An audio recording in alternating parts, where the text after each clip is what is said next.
Hi, everybody. Welcome to my YouTube channel at Inspired by Onika.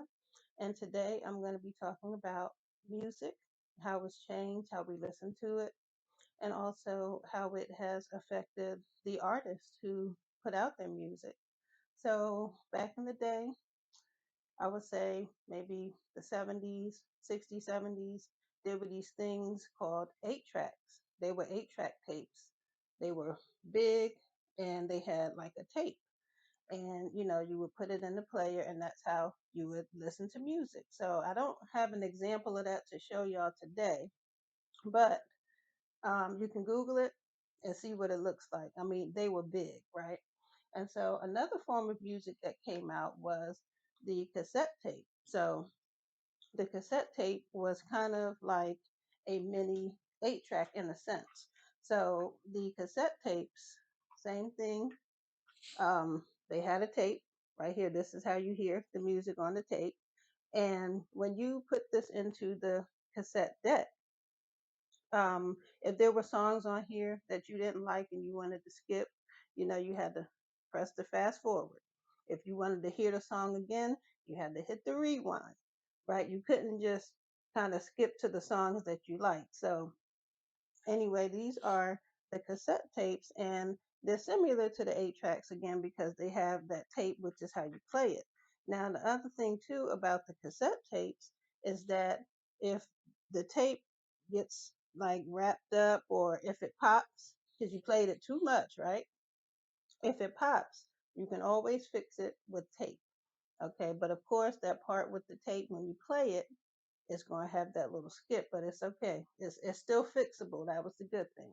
So if your tape gets all tangled, if you make a mistake and it gets tangled, there is a way to fix it. Okay? Simple. Y'all put in the comments, tell me, how do you fix the cassette tape with the pencil? Okay? Anybody that knows, you can fix it easily. Just get that pencil out, you can fix it.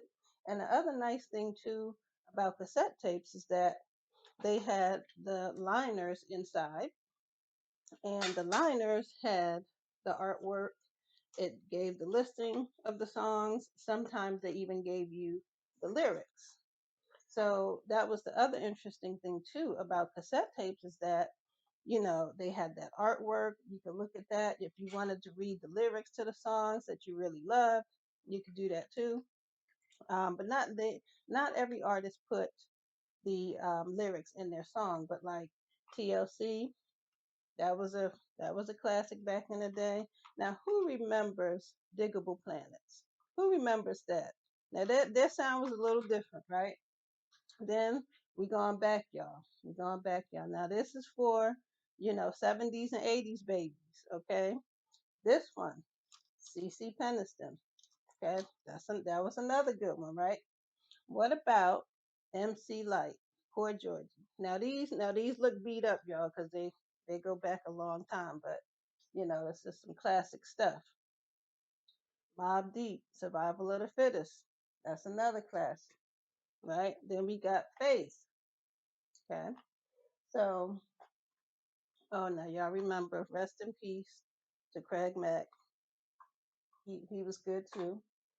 And now this one, I lost the case to this one, but um this is LL Phenomenon.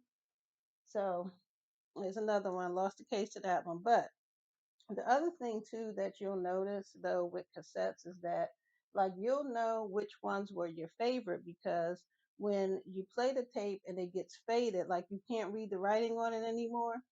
Sometimes you can't even tell what cassette it was. But when the writing starts to like fade off and you could barely read it, that's how you knew that those were your favorites because it's from you constantly touching it, putting it in the cassette deck. So that's how you know those were your favorites. Now, some other good music we had was Lauryn Hill, of course, Miseducation. Then we had Mad Lion, right? Okay, now what y'all know about LSG? The Vert, Keith Sweat, Johnny Gill, anybody? Anybody know about LSG? And the other thing too, I see y'all judging me. Don't talk about my hair, y'all. I'm in between appointments. Okay, don't talk about my hair. Okay, I'm in between appointments, so don't be laughing. Okay. Then of course we got Nas. I am, and it was written.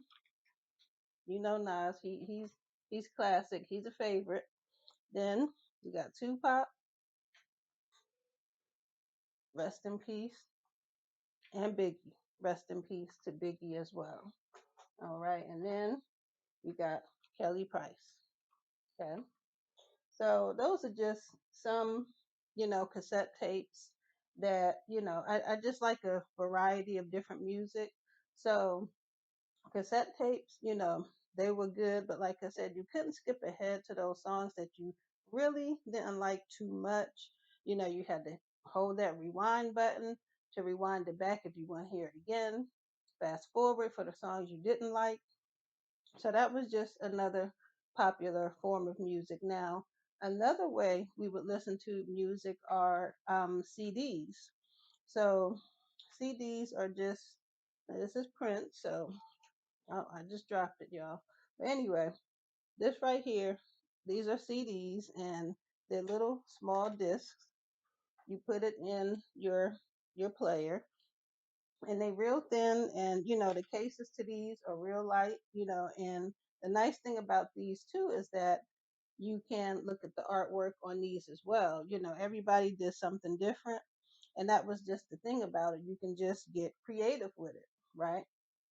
Now, some other good music is JoJo. Don't sleep on JoJo. Okay. Then, of course, we got the Philly girl, Eve, right? Then we got a little bit of Amy Winehouse. Don't sleep on Amy. Rest in peace to Amy as well. And then Bad Boy, Greatest Hits. It's a shame. It's a shame. Now, I want to ask y'all, put in the comments, I'm going to ask y'all between these two groups, if you can tell me which one of these groups came out first. And don't Google it. Don't cheat. Okay, don't cheat. I know it's so easy to find answers to everything these days. So, of these two groups between Jade and Changing Faces, which one of these groups came out